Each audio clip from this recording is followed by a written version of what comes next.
This next story is actually a story that's tilted in favor of Donald Trump.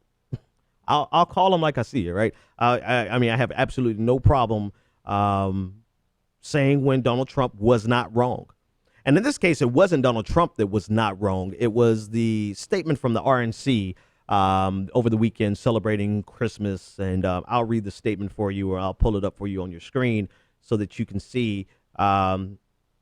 This is a statement from the RNC over the weekend. Merry Christmas to all.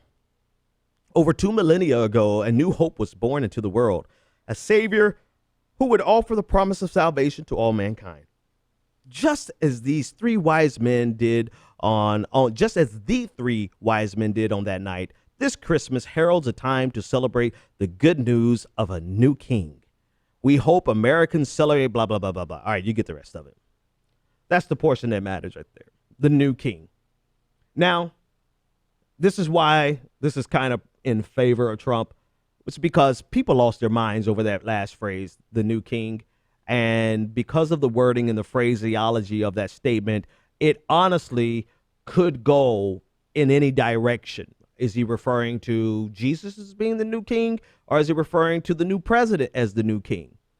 Well, if you just look at it from a syntax thing, yeah, it honestly could go both directions. But if you look at it from a religious jargon point of view, then you realize that most Christians still refer to Jesus, especially at Christmas. They refer to him as the new king, right? Hark the herald angels sing, glory to the newborn king. There you go. It's not a joke, but you get it, right? Glory to the newborn king. So it's very common language. However, it's not common language amongst us godless liberals, or, you know, the less inclined to be godly left. And a lot of people missed it. And a lot of people thought that they were referring to Donald Trump as their new king. Even further, they thought they were referring to Donald Trump, or comparing Donald Trump, rather, to Christ. So, funny story, right? Ha ha. You know, the liberals didn't know that Christians referred to Jesus as the new king, and they stepped all over themselves. And I mean, people were getting like hundreds of thousands, well, not hundreds of thousands, but tens of thousands of retweets slamming the RNC for comparing Donald Trump to Jesus and calling him a new king. I mean, everybody was like, oh, the RNC has lost their mind. They really have gone one step too far. This is authoritarianism. This is clearly an affront to democracy. I mean, the left really lost its shit over this. And I'm like, hey, fellas and ladies and non-gender conforming Americans, you do realize this is what Christians refer to Jesus as, right? Okay. That could be the end of the story. However, nothing with Donald Trump is that clean cut. I mean, it could have just been a story that's laughable. And, you know, point goes to Donald Trump. But Donald Trump's press secretary would not be outdone. He got involved on the conversation and actually made a non-story into an actual story, which is pretty much what the Trumps do. And I'm trying to see if I can find Sean Spicer's tweet. I'm not sure that I can find it here. Let's see if this is it. Is this it? No, I can't. I don't have it. All right, so Sean Spicer, who is Donald Trump's pick for press secretary. He is the guy who's charged with going in front of the camera and explaining whatever the president needs explained to the press. I think it's somewhere in the job description of the press secretary to make the job of the president easier by explaining any misconceptions. You would think that, right?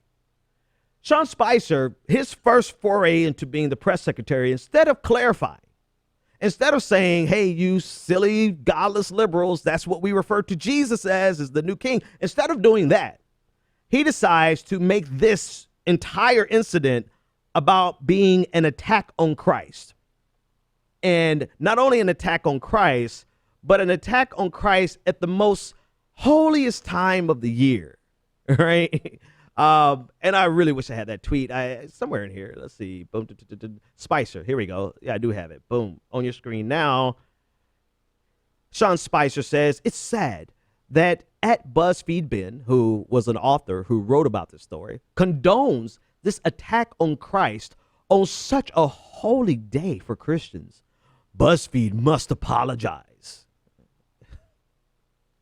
I'm like, bruh, really? This misunderstanding, this secular misunderstanding of a religious jargon is now an attack on Christ? Even more specifically, the article that BuzzFeed Ben wrote was about the fact that people misunderstood this.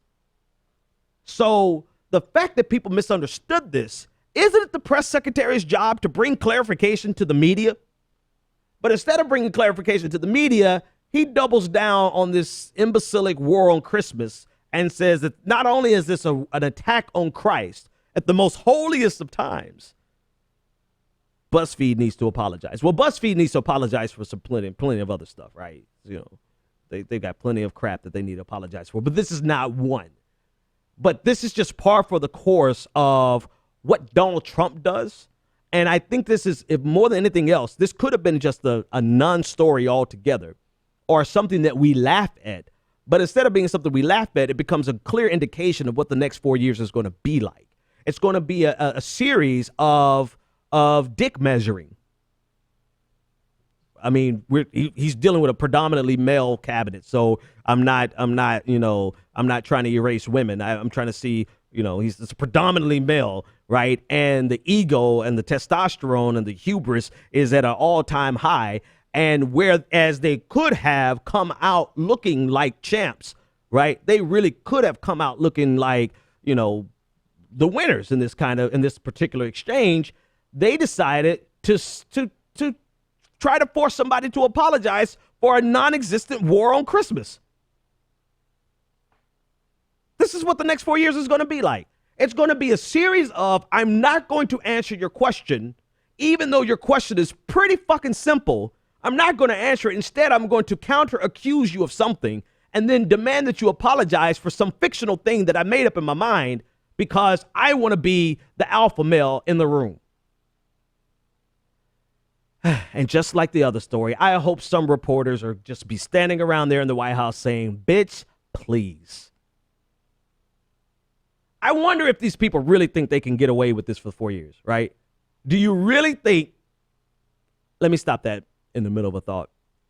Here's how they can get away with this for the next 4 years. They can get away with this for the next 4 years. This hubris, this unmitigated gall, this unnecessary dick measurement, this unnecessary testosterone check, right? They could get away with this for the next 4 years if the media keeps playing to them and the media keeps prostrating itself before the Trump administration. If the media keeps going to these off-the-record meet and greets instead of doing the job of an adversarial media.